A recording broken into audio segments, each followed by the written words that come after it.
afternoon, or good evening, and welcome to another HRO Today educational podcast. I'm Elliot Clark, the CEO of HRO Today. We publish HRO Today magazine, host the HRO Today forums held around the world, and manage the HRO Today Association. Today we're going to talk about the labor market. It's a topic that is on everyone's mind right now. Everyone is facing talent shortages up and down the skill level scale, from highly skilled, technically proficient employees to even the hourly levels of employees. We're joined today by Dr. David Ellis. David Ellis is the Vice President for Talent Acquisition Transformation within the Korn Ferry recruitment process outsourcing business. He's responsible for solution design for talent acquisition in global RPO, as well as global TA technology innovation functions. David Ellis holds a PhD in the field of international talent management. He is on the board of the International Journal of Human Resources Management and is widely published and very well respected. As you all know, Korn Ferry is one of the industry leaders, and by the way, one of the most highly rated companies on the HRO Today Baker's Dozen for recruitment process outsourcing. Korn Ferry not only has their RPO practice, but have a host of other practices around talent management related to assessment, retention, and really just a whole supermarket of products and offerings to help organizations manage everything through the talent life cycle. David, welcome to the podcast. Hi, Elliot. Thank you for having me, and it's really nice to speak with you again. And likewise. So, David, we're just going to get into it right away here. Recently, you guys released a white paper. The title is Rewriting the Talent Recipe. For our listeners, you can find this on kornferry.com, but Rewriting the Talent Recipe. Now, this white paper, David, it's like a meal that you need to eat, but you're not going to like the way it tastes, okay? In it, you make it clear that there are several factors changing the dynamics of the labor markets right now, and this is leading to this, global shortage of candidates. I was going to say coming global shortage. I think we're there. We've arrived. There's a global shortage of candidates and also a period of wage inflation. So for the sake of our audience, what are the specific factors that are driving this trend? And is it your opinion that we're sort of past the point of no return and everyone needs to sort of just accept this as reality and do what's necessary?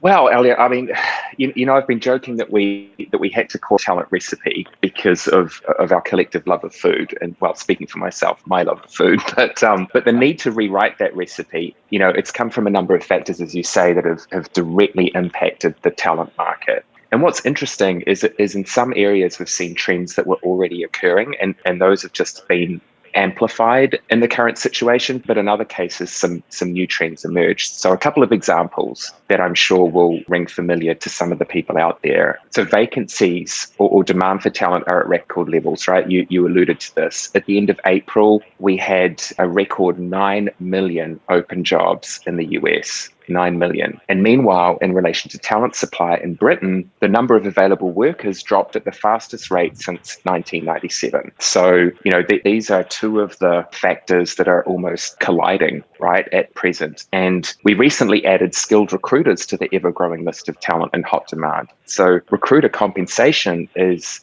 going through the roof as well, which is directly impacting us here at Korn Ferry as well as many of our clients. And then high competition for candidates is also creating a problem at the other end of the life cycle. So that's about retention. So retention is increasingly difficult now because people leave for opportunities. Elliot, they're being actively hunted. They're being enticed with strong employee value propositions. And we're finding some people are fielding multiple job offers, even if they aren't looking for a new job. So when we contemplate that situation with retention, in April, 4 million US workers resigned voluntarily, and that's a 20-year record. So, when we lift up the hood and look at the reasons for that, one of them is burnout. Working conditions throughout the pandemic have been stressful for many, and then for others, the pandemic presented an opportunity to get clearer on what really matters to them. So we're seeing this trend of purpose come through quite strongly as well. And so what all of this means is that TA teams are facing an even greater squeeze, finding candidates for growth positions on one side and then replacing the ones that are leaving for greener pastures on the other, including working conditions that suit them better, the right mix for them of in-office and work from home working. So, Elliot, the problem we have is that the shortage will constrain growth for those companies that are unable to do what's needed to compete. It's competition is hyper intensified. We saw companies had to quickly pivot to remote work. And what we saw next has been a wake-up call for many to think about VP. So to get to your question, long-winded way of saying, when you ask, are we past the point of no return? I think the answer is a resounding yes. And that holds no matter what happens next. And that's why we put the paper out. The reality is that for now, no one really knows what will happen next and what that will mean for the talent market with everything that's going on around the world. So it really is time to respond and get ready if you're not ready already. Well, so let me just ask a quick follow-up, because it's something that's in a lot of the literature. First of all, I'm excited to hear that recruiters' compensation is rising rapidly. I might be able to get back into that job out of doing these media things. So we keep hearing in the mass media, and I'm stressing the mass media because it's not the same as the HR media, this concept of quote-unquote the Great Resignation. And I don't, by the way, personally believe in this whole idea of the Great Resignation. I think that there's pent-up demand. People who were looking for jobs last March before all the lockdowns began delayed that choice. And then you got other folks who were going to change jobs, people who were furloughed or laid off, who've lost, maybe faith in their companies. So I think we're going to see above average turnover. But let's talk a little bit about the wage inflation piece. I think you touched on it. Do organizations really, have they thought through, at least the clients you're interacting with, during wage inflation, if you give someone even a 10% raise, they can go down the street for 20% because the market's being bid up between a lack of demand and just wage inflation in general. And that interaction between the hiring piece and the retention piece, because if you can't fight City Hall. Labor wage rates are rising across the entire spectrum of professionals and semi-skilled workers. So are you guys seeing companies sort of accept that, okay, we need to also look at our retention policies as well as acquisition, because we're not going to be able to keep pace with the rate of inflation with internal raises? Well, Elliot, that's a great point. I think the companies who are doing this well are looking at the recipe. So compensation is important to many professionals and, in fact, many segments of workers, right? So it's not just professionals, but different things are important to different people. And this is where the employee value proposition comes in, because if your checkbook is your only mechanism to attract and retain, then you've got a problem, right? You need to be looking more broadly at why your organization is attractive, why it should be attractive. And if it's not attractive enough, then you need to address those underlying reasons for that. And that might be about compensation for sure, but I think there's a lot more going on there. And an example would be, what I mentioned around the mix of, do you require people to come into the office every day? That's now a derailer for some professionals who actually have learned that they're more productive at home or enjoy being at home. So yeah, it really is about the entire mix of the proposition, and compensation is definitely a strand of it. You're making some great points. Let me expand the question a little bit. And, if we're referencing the same white paper, and we're going to, folks, stand by, we're going to show the URL on the screen now for you to get the white paper and download it. In the white paper, you recommend, some of what you just said, but a whole host of talent acquisition department practices that companies need to undertake, either on their own if they have the infrastructure, or with the help of, a sophisticated RPO provider if they want to go that course, because the RPO providers have the infrastructure and are probably more ready right now than a lot of internal organizations. But with the help of an RPO or internally, to effectively compete and survive this coming storm, what are those recommendations of best practices that the listeners and HR leaders need to consider? Yeah, I think that's a great question, Elliot. And I think you've hit it there. So the end goal is, how do we respond to this hyper-competitive talent market? How do we compete more effectively? And, while the market has been saying for years that competition was strengthening, there's no doubt in our minds that day is here right now with bells on, right? And that's why we need to rewrite that talent recipe. And And to bring this to life a little through an example, and we cover this in the paper as well, but I mentioned earlier that the recruiter role has joined some more now accepted in-demand role types like technology as an example as one that's in hot demand. So organizations can't find recruiters, or many organizations can't find recruiters. And if they can't find recruiters, the smartest ones are asking how they focus the recruiters they have on things that only recruiters can do, and then strip the other functions out of that recruiter role. So do your recruiters schedule interviews? Some do. Do your recruiters do full life cycle recruiting, and how are they supported by technology in that? Are there opportunities for technology to take some of the load or some more of the load? And then what opportunities remain to carve up that, that traditional recruiter role and sort it into,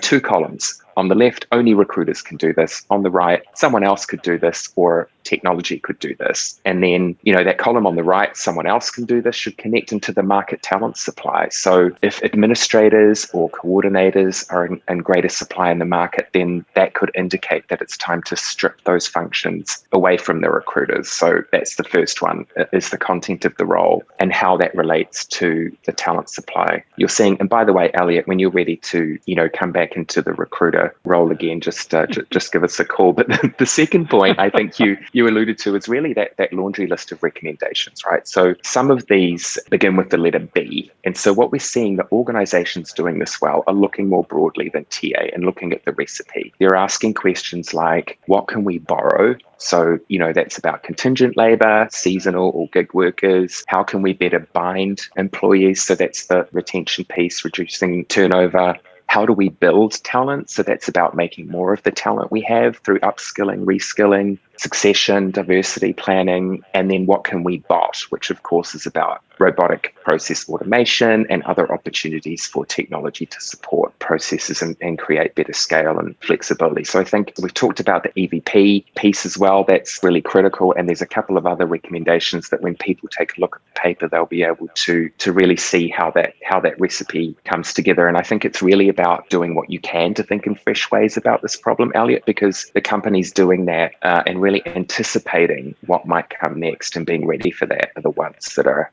best placed to compete. The interesting thing is, as I read the white paper, that why I wanted to do this call with you, David, is that I really do believe that for companies to compete, right now, if this was a recipe, it would end with put all the ingredients from the frying pan into the fire, into the microwave. You've got to be able to do everything well to really be competitive in this kind of uber, inflationary environment for those of us like me who remember a few of these times from before. And a lot of companies don't have the bandwidth to be able to do everything well. And, the real key to being able to even meet the need as best you can is to be recognizing the reality of the situation. And that, I think, is one of the things that, and I'll just ask you in final quick comment, do you think that practitioner clients that you're working with, are they recognizing the reality? Are they sort of accepting wages are changing on almost a monthly basis in terms of different economies around the world, depending on where you are? Are your clients facing the brutal truths, to borrow a phrase from Jim Collins, the business author? I think there's real variation there, right? And this may speak to the maturity or overall talent capability of each client organization. And so at one end, you've got, I think, full appreciation of the complexity of this issue and, what you alluded to, which is you need to have the capability to get all the pieces of the recipe right, all of the ingredients right. And then at the other end, you've got perhaps less mature, talent organizations that are kind of thinking that they can fix this problem by getting their checkbook out and paying more for talent, and perhaps not thinking about some of the other components around, the EVP and some of the retention strategies that go more broadly than compensation. So I think there's really strong variation there. And I absolutely agree with you when you say that it's critical for organizations to recognize, the complexity of the problem and build the capability to address it. All right. Well, David, thank you so much for your thoughts on this. And for those of you listening, obviously this podcast is available not only to listen to online, but it's, you can download it and really think through, what are the ingredients in your talent recipe and what they were a few years ago, maybe when you were planning for today, have changed. And facing those realities and all the ingredients, to borrow your phrase, David, that need to go into getting this recipe correctly. Do you have those capabilities internally? Do you need the help of a sophisticated, global RPO provider such as a Korn, Ferry or others? But, what do you have? What do you need? And where can you get it quickly? Because the market is changing. So I want to thank Dr. David Ellis, who is the Vice President of TA Transformation for Korn Ferry's Recruitment Process Outsourcing Division. David, thanks so much for taking part and for sharing your thoughts with us today.